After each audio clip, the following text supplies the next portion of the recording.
رسول الله حبيب الله نبي الله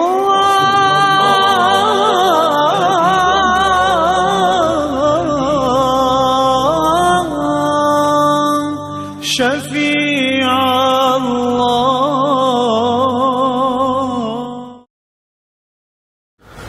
أعوذ بالله من الشيطان الرجيم بسم الله الرحمن الرحيم الحمد لله والصلاة والسلام على رسول الله وعلى آله وصحبه ومن والاه أما بعد Qarindoshlar, bugungi suhbatimizda biz islomning go'zal axloqlari, shariatning asosiy talablaridan birisi bo'lgan saxiylik, mardlik haqida so'zlaymiz inshaalloh.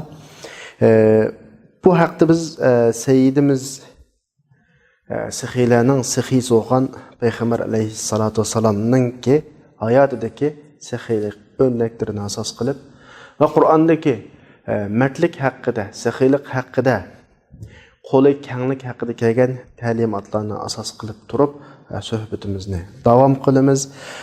Bilganimizdek Payg'ambar alayhissalatu vassalam eng saxiy hayotida bo'libmi Ramazan kunlarida xuddi shamoldek deb tasvirlanadi. Ya'ni Rasulullah'da ixtisod tumaydigan shaklda kirdi, chiqdi. Mana bu shaklda saxiy bo'lib ketadi. Biz mushuni o'rnak qilgan asosda suhbatimizni boshlaymiz. Endi bu yerdagi mardlik, saxiylik, qo'li kenglik Payg'ambar alayhissalatu vassalamninki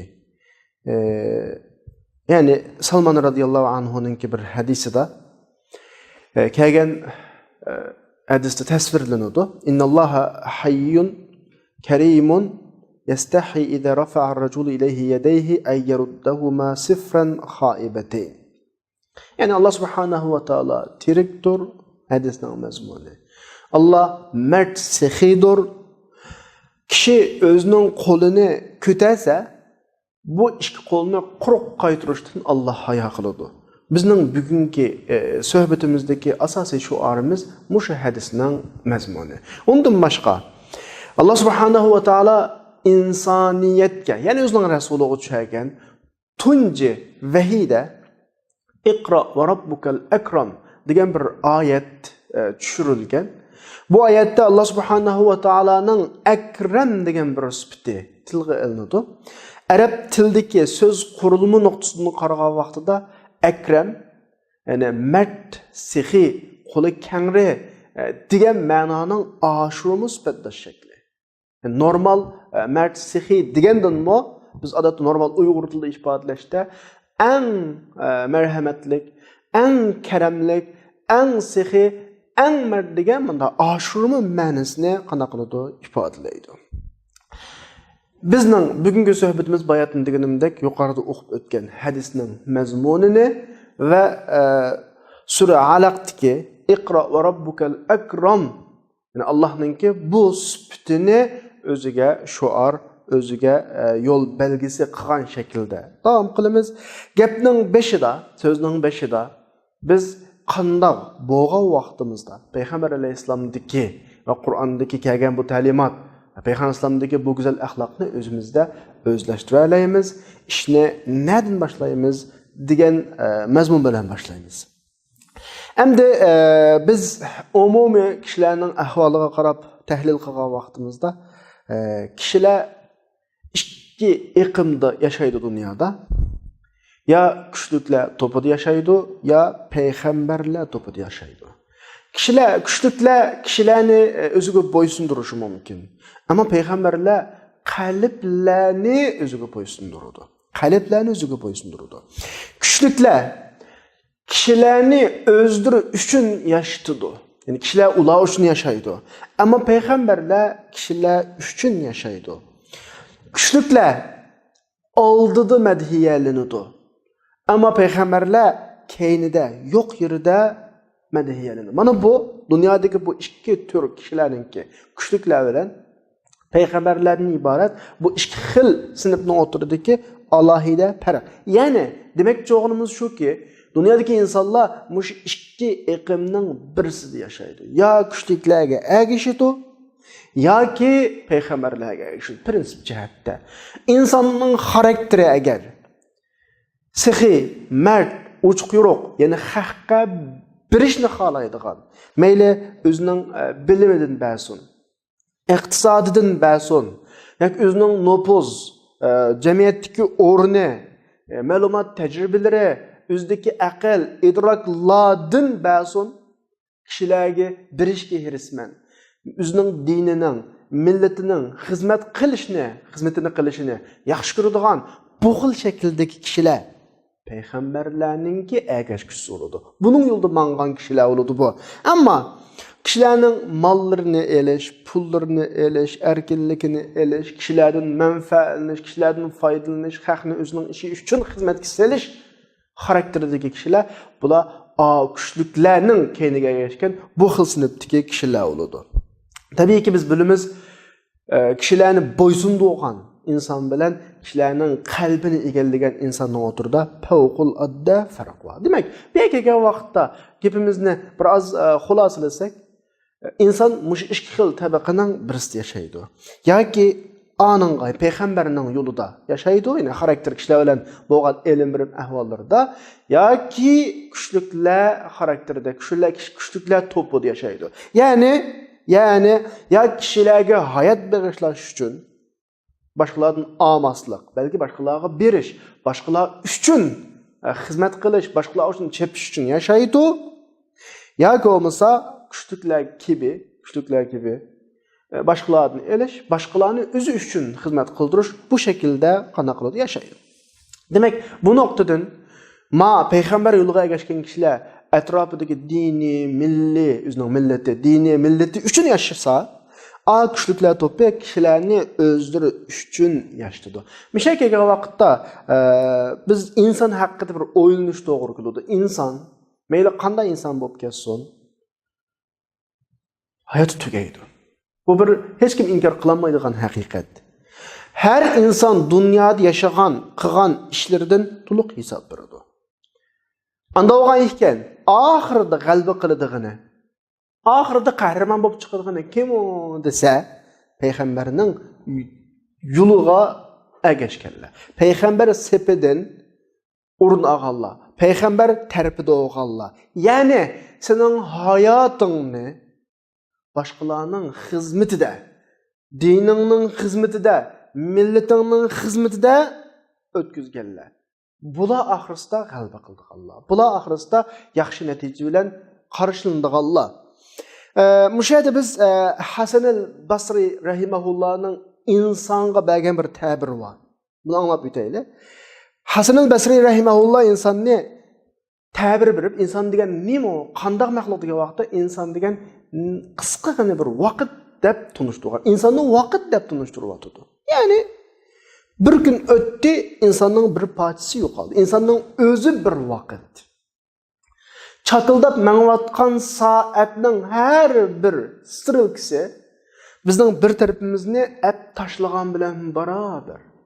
Xuddi chamma laykesakning yasalgan odamga o'xshash, har kun uningki bir dona keski yoki bir dona parchasi ajratib etilaversa, kunlarning biri ko'rib bu laykesakning yasalgan odam tugagandek inson vaqtdan qurashtirilgan bir maxluq. Inson Hasan al-Basrining ta'rifoti bo'yicha Aşta tunuştuğan insanın tabirini şuna vergen.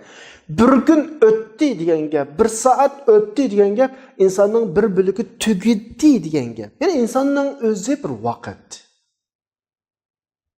Maşını okşamaydı insan. Maşinini bugün dükandan yeni ağam maşinini minmey, işletmey. 10 yıldan kim onu işletkili açıksam yip yeni maşin oldu yana. 10 yıldan kim. 20 yıldan keyin yepyeni maşin oldu işletmese. İşletse konuraydı. Ama insanço ötken her bir vakit meyli insan işlemesin, qanday yaşasın insanın bir tarafını yok kılıyordu. Demek insanın özü bir vakitden ibaret. İnsanda bağ yok meblağ, insanın bağ yok sermayesi vakit. Şun başka Allah subhanahu ve taala Kur'an-ı Kerim'de insanın hayatını tasvirlegen vaqtida vaqtidan qasam qiladi. Hamma ham bilamiz bu surani, sura Asr. Vel asri innel insane lefi husr. Allah subhanahu wa ta'ala insanның dünya hayatını tasvirlab, vaqt bilan qasam qilyapti. Yani asr bilan qasam, yil, vaqt, davr. Chunki inson degan vaqtdan iborat. İnsanның vaqtdan qimmatlik narsasi yo'q. Agar inson buni tushunsa, deb kelib Allah subhanahu wa ta'ala inson tugashdi deb aytdi. Vel asri innel insane lefi husr. Lefi husr degan inson doim yo'qotilyapti degan ma'noda. Husrning asl lug'at ma'noda kimiyish, ziyon tortish degan ma'nosida. Inson kundan kunga yo'qolish kirtadi. Tatadigan zini var insonninki. Nima uchun? Chunki insonning o'zi bir vaqt. Vaqtga to'xtamaydi. Demak, inson kunda, har vaqt, har minut, har sekund yo'qolayotgan bir maxluq amaliyotda inson. Ya'ni insonni mancha yilda masalan shu topda oldinglarda so'zlab o'tiribdimi? Nechilik vaqtdan keyin men yo'q buni o'qimayman. Lekin yo'qoladiganligim aniq. O'tayotgan har bir minut sekund meni shu tarafga aktivatganligi aniq. Demak, necha kun? Necha yil bo'lishi mumkin? Balki necha soat bo'lishi mumkin? Necha minut? Ya'ni men bir vaqt amaliyotda. Mening boyoq butun narsam nima? Vaqt. Eng qimmatli narsam nima? Vaqt. Anda o'g'andan keyin menda bor mablag' mush o'g'a ekan, vaqt o'g'a ekan, ya bu mablag'ni menda bor bu dasmoyini sarf qilib tugutman yoki bir yerga mablag' solganga o'xshash taraqqiy qildirman. Yedik, içtik, huzurlandık, oynadık, güldük, uxladık, oygandık, ettigini qopdik, ish qildik, kechdik, keldik, uxladik. Bu vaqtni sarf qilganlik bo'ladi. Tugaydi bizning vaqtimiz. Hech qanday buning bir kelgusi bizga nisbatan akiladigan ahamiyat olmaydi buningki. Tugagan bo'ladi bu. Buni unumli shaklda foydalanish nima desa, mushu qisqagina vaqtni kelgusida uzatadigan.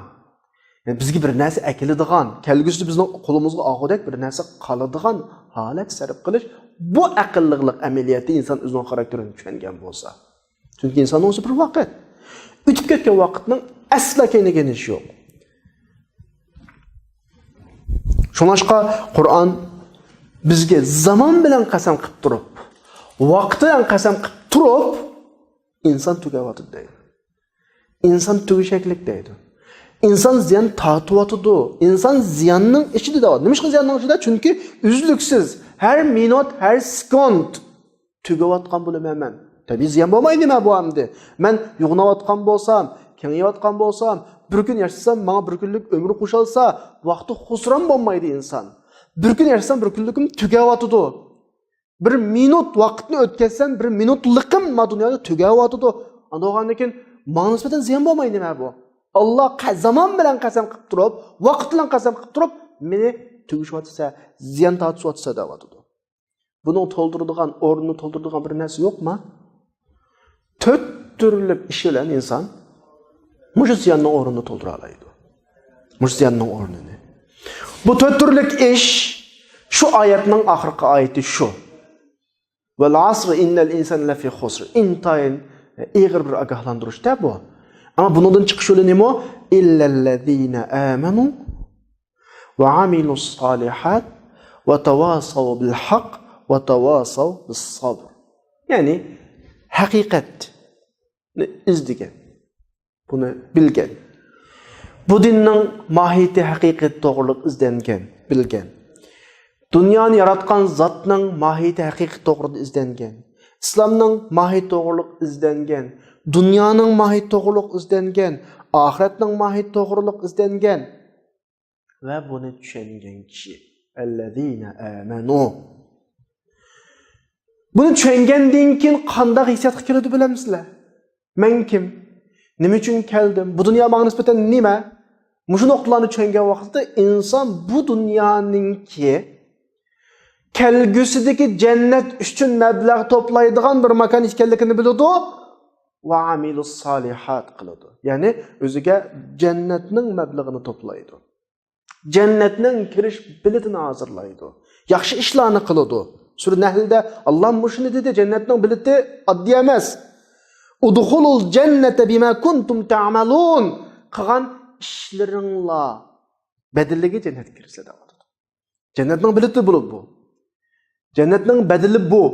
Cennet için öteydigan, töleydigan bizning birdigan qurbonligimiz bu. Bu dünya. Muşu nuqtani tushunsa. Ikki ko'p bo'ldimi? Birisi o'zining kim ekanligini, nerede yashayotganligini, dunyo degan nima, oxirat degan nima, yaratuvchisi kim, buning xarakterini tushungandan keyin o'zining bu dunyodagi yaratilish asosiy sababining birisi kelgusidagi cennet uchun bir narsalarni to'plash ekanligini bilgan vaqtida va amilus solihat.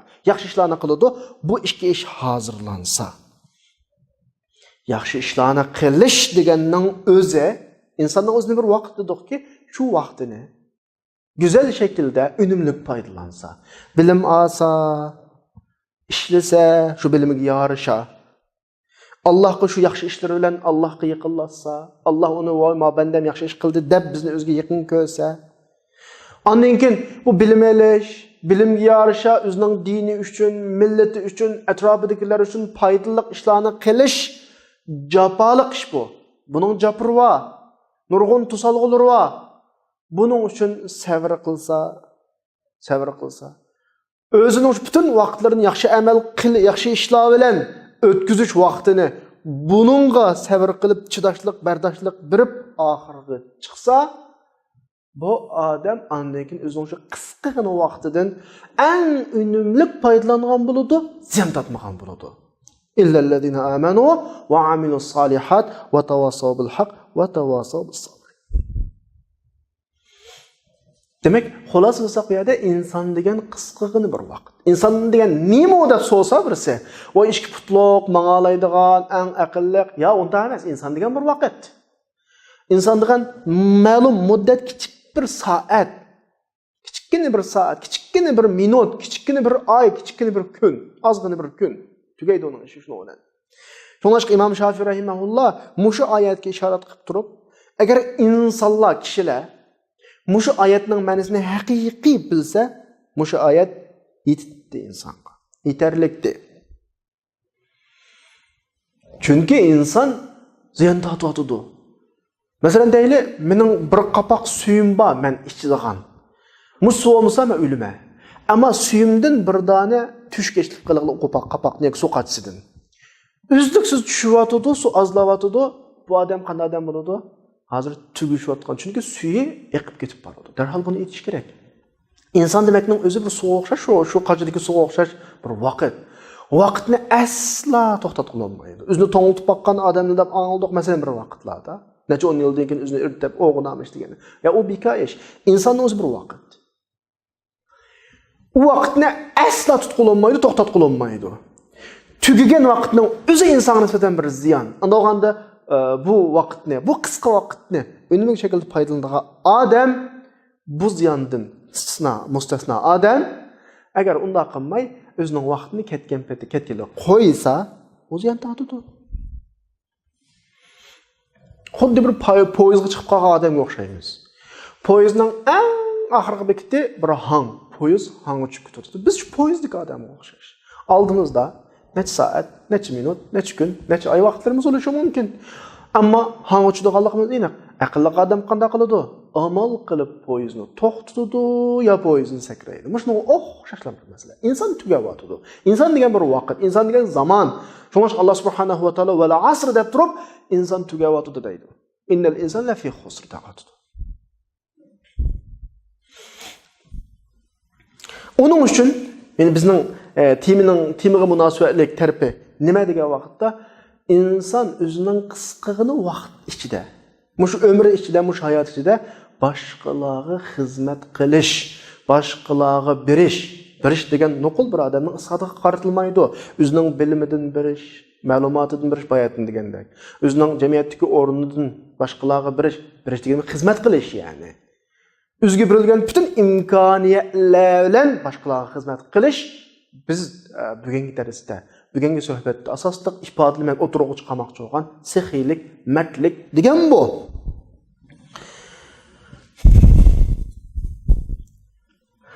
Peygamberning tarjima holida bir odam bir vaqalik va bir odam Peygamberning qishga kelib edi, Rasululloh onunğa ma bir jilg'i qo'ysinmi. O odam, "Buni zanglab qo'yatamiz." Yo'q. Seninki. O odam dediki, "Men guvohlik beramanki, sen haqiqatan Allohning rasuli. Sen o'zingning kelgusidan, kambag'allikdan qo'rqib qolmaydigan shakl bir narsa berdi ekansan odamga." Mana bir biti chiqib qolmamoq uchun. Chunki vaqt biz degan bir vaqt ketamiz bu dunyodan. Musha kelgan vaqtda men Qur'oni Karimdagi bir oyat keladi. Biz uzluksiz davatimiz insonningki bu dunyoda agar boshqalar uchun xizmat qilmayki siz yan tatadiganlik haqida so'zlayapmiz ya. Mushning munosabatlik bir oyat kelyapti. Ya'ni sura Laylningki 5-7 oyatida Alloh subhanahu va taolo insonni ikkiga bo'layapti, ikki turlikka. Ya'ni inson mayli qanday inson bo'lsin, kim bo'lsin, qaysi tildagi, qaysi sohadagi inson bo'lsin, ikki turlik. Uning bir turligi fa amma man a'ta wattaqa wa saddaqa bil husna fasanuyassiruhu lil yusra. Ya'ni o'zining hayotini tushungan. Yani dünyadaki hayatının qancha ekanligini tushungan. O'zining asl dunyoga oid inson emas ekanligiga ishongan, o'zining jannat uchun yaratilganligiga ishongan, bu hayotning qisqa ekanligiga ishongan, buning uzun tura olmaydiganligiga ishongan. Va saddaqa bil husna shu. Oyatning oxirisi nima? A'ta va taqa. Va o'zining barligini bag'ishlagan. A'ta va taqa. O g'ayri ishlardan, uni yomonlik undaydigan ishlardan, do'zax qapirdigan ishlardan saqlanib, o'zini bag'ishlagan inson. Bu birinchi turlik inson. Ya'ni bag'ishlash, o'zining dini uchun, millati uchun, atrofidagilar uchun bag'ishlash. Bularning mukofoti nima? Bu birinchi turlik odamning mukofoti lillazina ahsanul husna va ziyada. Bularning mukofoti jannat, texmi ishqi buningdir. Demek, buluğa biriladigan mukofotning eng yuksak darajasi bulağa biriladi. Yani bu kişiler nima desa, o'zining jannatga yaratilganligini, dunyoning jannat uchun mablag' to'playdigan, jannat uchun bilet hozirlaydigan bir vaqtlik rayon ekanligini, vaqtlik muddat ekanligini tushunadigan. Shuning bilan Allohga asiy bo'lishdan saqlaydigan. Çünkü cennet için işendi o'zining jannatga yaratilganligini. Bu noktada cennetga kirishga to'salg'i bo'ladigan har qanday ishdan saqlanadigan va taqa degani shunday ishlardan saqlanadigan al. O'zining hayotini boshqalarga bag'ishlash. Nim bo'lsa ishqib mutlaq bag'ishlash. O'zida qanday imkoniyat bo'lsa, shuning orqali bag'ishlash. Ba'zilar o'zining bilimini bag'ishlaydi o'zining dini millatiga, ba'zilar o'zining iqtisodini bag'ishlaydi, ba'zilar o'zining nupuzini bag'ishlaydi, ba'zilar o'zining kuch qilib nim bo'lsa, bu yerdagi pulga qarashlik emas hamma narsa. O'zida qanday imkoniyat bo'lsa, shu imkoniyat bilan o'zining millatiga, o'zining diniga bag'ishlaya bu birinchi turlik odam. Chunki inson o'ylanib baqqanida biz dunyoga nima uchun keldik degan bir hikmatni tushunadi. Biz faqat dunyoda oldimizda kirmoqchi bo'lgan jannatning badalini o'taymiz. Jannatning biletini olamiz mayada hozir. Jannatning badali nima? Yani tekrar so'zlay, jannatning badali bag'ishlash, o'zingni bu din uchun, bu millat uchun, atrofingdagi kishilar uchun bag'ishlash. Mayli biliming, mayli iqtisoding, mayli tajribang, ishqib nima bo'lsa bag'ishlash. Chunki sening jannatga kirgan vaqtdagi darajang, Allohning nazaridagi darajang shu bag'ishlaganingning qanchaligiga bog'liq. Biz nechrat o'qidik bu oyatni. Şunu munosabatli oyatni. İnson qanchalik amal qildi, uning darajasi bu bo'ladi. Endi ikkinchi turlik inson.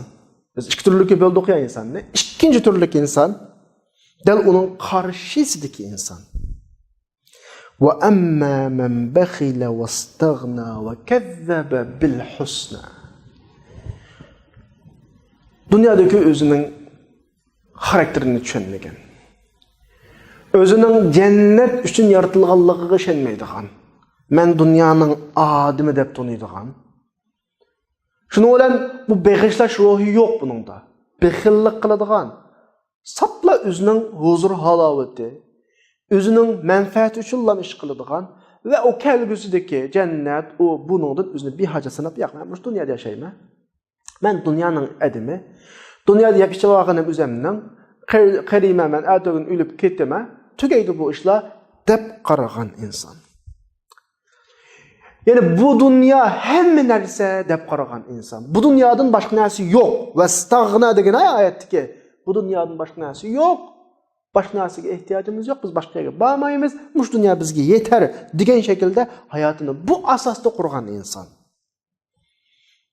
Aylap muşu dünya idisi bilen dünya göz kaçtan pul mal toplagan meselen. Yıllap mal dünya toplagan küllerinin biri dikilip ölüm periştisi kelip bunun cennet tuyuksuz ağa vaqta sekundda hemme narsa ayrılıp kaldıganlıqını iziga keltirmegen insan. Bu insan.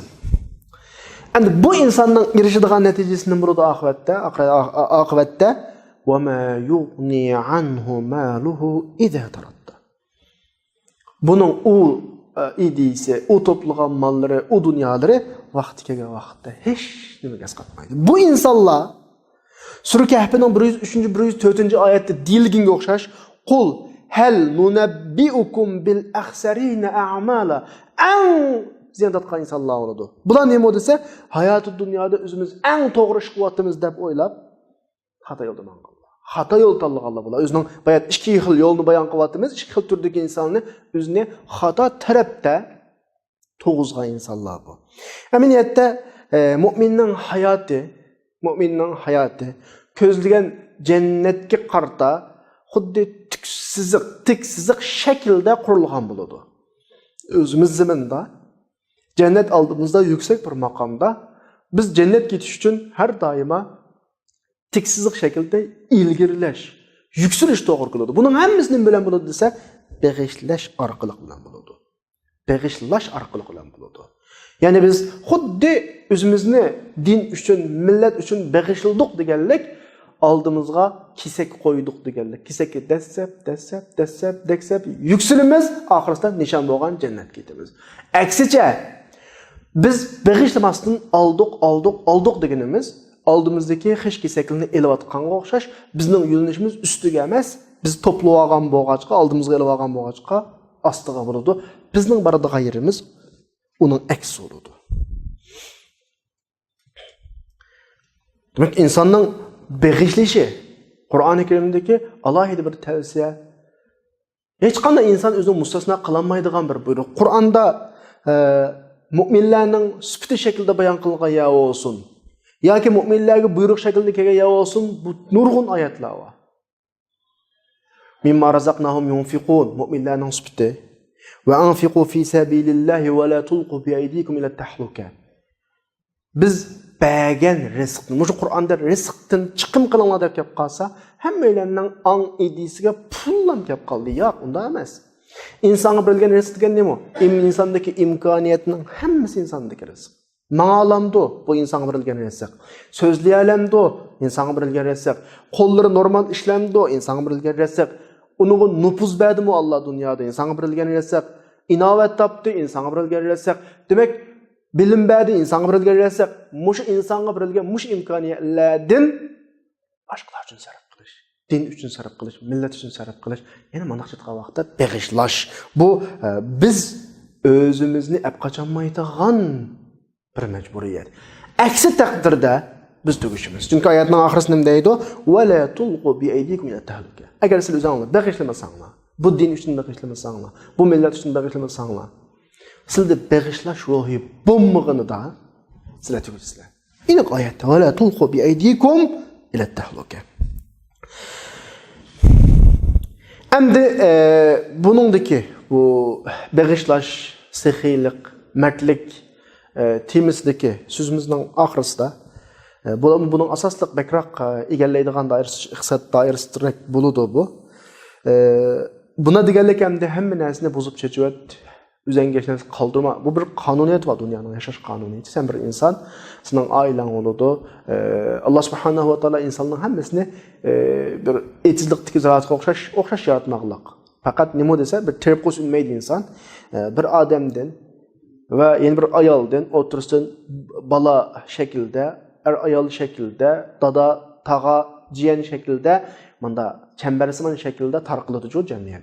Ama muşu cemiyetine müstehkem, birisi bilan intayin inoq munosabatga ega, ziddiyat yo'q o'tirdi, ziddiyat yo'q, to'qinish yo'q. Manda bir jamiyat bo'lish uchun Alloh subhanahu va taolo bu xil beg'ishlashni chambarakning eng tor doirasidan tortib belgilagan. Ya'ni beg'ishlash bizga eng yaqin nuqtadan boshlanadi. Bu bir. Ikkinchi nuqta, ya'ni bu beg'ishlashda biz bunda normal qonuniyatdan halqagan shaklda butunlay buzib kechirdi shaklga olsak bo'lmaydi. Qur'oni Karimda bu haqdami va la taj'al yadaka maghlulatan ila unqik va la tabsutha kullal bast. Sen butunlay unda temurxoz deb qo'yamiz-ku biz tilimizda. Unda bir qattiq olib ketma, ya'ni hech qanday siqsi suvi chiqmaydigan shaklda olib qolma, yoki butunlay buzib chiqadigan darajaga berib qolma. Masalan, o'tirhol tangpungliqni qana qilsin, saqlasin degan shaklda bizga ta'limot bergan. Bayatdan deganimizdek, bizning bu xil bag'ishlash, bu xil sixiylik, bu xil sarf qilish, o'zimizda bor bo'lgan imkoniyatni sarf qilishimiz avval bizning oilamizdan boshlanadi. Ailemizden, ayolimizden, bolamizdan, tabii ki ata-ona elbette birinci o'rinda. İnsanın hamda mas'uliyat doirasini so'zlayapman-ku.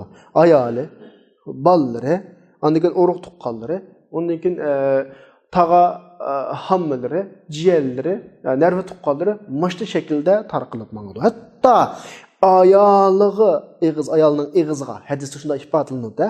Ayolining eg'iziga sap qo'ygan bir luqma narsigacha Allah subhanahu wa ta'alaning nazarida insonning dunyoda ado qiladigan vazifasini bag'ishlash ruhi shaklda xotirlanadi. Sadaqat shakllanadi, ya'ni o'ziga nisbatan yaxshilik shakllanadi.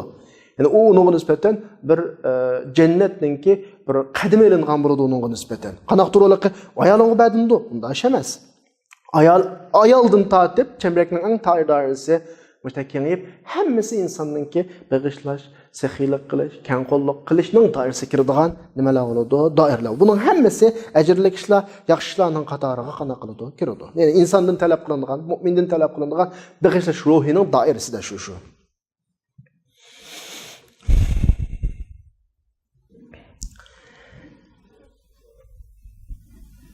Yani bu yerdeki gapimizning oxirisida endi yana shuni qayta bir ta'kidlama shaklda deb qo'yg'imiz keladi. Bu beg'ishlash, buni takror davatimiz. Bizdagi bor bo'lgan imkoniyat, iqtisod boshda, butun imkoniyatlarni sarf qilish mu'minning hayotining asosining biri. Beg'ishlash bo'lmagan, o'zini atrofidagilar uchun o'zining barliq imkoniyatini sarf qilish olmagan inson undaq mu'min imanning asosiy tarafini egallamagan, hazırlamagan bo'ladi. Amaliyotda insonning bu dunyoda yashashning asosi shu. Yani yaxshi amal qilish yani. İnsan bundan boshqa uchun kelmadiki dunyoga, yaxshi ish qilish uchun keldi. Yaxshi ish degan shu sen boshqalar uchun qiladigan ish degandir. Buning o'zi bag'ishlash, biz bugun so'zlamoqchi bo'lgan tema shu. Buning o'zi saxiylik, buning o'zi mardlik, buning o'zi chunki boshqalarga yurgan siqilmaydi bir ishni qilib berganingda. Nima men qilib berganman uni demaganingda, qo'lingda bor imkoniyatlarni boshqalar bilan teng o'rtoqlashganingda, nima deb uni qo'log'andek unda qilsin demasdan, vujuding siq. Chunki buning o'zi yaxshilik qiladi. Bu yaxshi ish qilgan bo'lsa sen. Yani qayta deb qo'ya yana. Bu yerdagi boshqalar uchun bag'ishlash, berish deganlik davomli pul qartilgan narsa emas. Balki senda bo'lgan butun imkoniyatlarning hammasi mushu mafhumning tahtiga daxil. Anfiqu mimma razaqnakum degan razaqnakumning tahtiga daxil Alloh senga bergan imkoniyat. Alloh senga bergan rizq. Qur'onning ifodasida rizq yani. Biz taxmin tushunib desak sendagi imkoniyat. Boshqa yo'q, senga berdi. Sen bir şehirge yeni geldin, şehrin etrafını bilirse, işini bilirse, işin icraatlarını bilirse, yeni geldiğini bilirse, hiç mi okumaydı, kıyınıp kaldı. Senin şu imkaniyetin, Allah sana bildirgen şu marifetten onu behirlendirişin gerek. Onu yol göstersin, akalli bir misal şekilde sözlavattım ben bunu.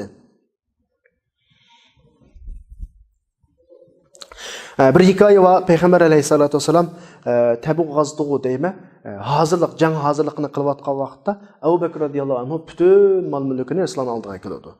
Şu vakitte Resulullah sallallahu aleyhi ve sellem ailenge neme kaldırıp koyduğunu üzerine degen vakitte Allah'ın Resulünü kaldırıp koydum deyiş arakalık özünün siddiq işkellikini ifade edilen bu siddiqlik makamı. Siddiqlik makamı.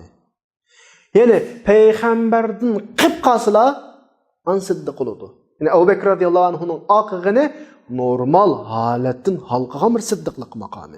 Eğer tabii ki bununla imkaniyeti, yani özünü kısa başta kılış gerek. Ama tabii ki hemmede bunda kılamayız. Çünkü biz bu hayatındakimizde normal şekilde. Kur'an'ın talimatımız şu, bütünley meselini yapıp almagan, yani itip almagan yolunu, bağışlaş yolunu itip almagan, yani bütünley kenkilik koyup vermeden orta hal şekilde iş tutup meniş gerek. Yani bu anda asan iş emas. Özünü bağışlaş ruhi anda asan iş emas. Adamın yürki sıkılıdı, kıgıs gelmeydi, bekillikle tutudu, huruluk tutudu, mesela bir işlerini kıpra vaxtıda. Peygamber Aleyhisselam bunun yolunu hadisden imdep görüstüdü. Tebrani rivayet qamar hadisleri dardatın. İnnemel keramu bittekerrum. En avval bu xil meklik, bu xil sıxilik, bu xil bağışlaş ruhi sün'ilikten başladı. Avval üzən qığın olması mı? Köңnüңdün tatmısan mı? Zolap. Ben bir sıxi olay, bir işini qılay, bugün bir yaxşılık qılay mən, hiç olmasa. Dep üzəңni zolap birinci qadamni alırsa, ikinci qadamda seni tatıb atqan, seni bu yolga manguzmab atqan bir xil işindeki çıngıtıb atqan, seni bir tusub atqan bir narsa vesvese var. Bu sel acizlijidir. Üçüncü qadam texmi acizlijidir. Ondan keyin normal adetin qaylanıdı. Bara o senin söygen narsan qaylanıdı. En ahirida senin hayatın bunu bilan qurib chiqiladi. Hayatın qaylanıdı. Şu vaqtida sen haqiqiy İslamның axloqi bilan özüne bağışlaş ruhiga ega bir mu'min degan sifat bilan qurilgan bir mu'min bo'lsa, bu bizninki İslam axloqi darsi orqali qurib chiqmoqchi bo'lgan mu'minning bir turi bo'ladi. Alloh hammalarga bu xil go'zal axloqni nasib qilsin, hammalarni bağışlash ruhi bilan bir mu'min sifatida o'tirga ep chiqsin. Allah bizni bunun aksi olgan bexillikten, açgözlükten saklasın. Ve ahiru da'vana enelhamdülillahi rabbil alemin.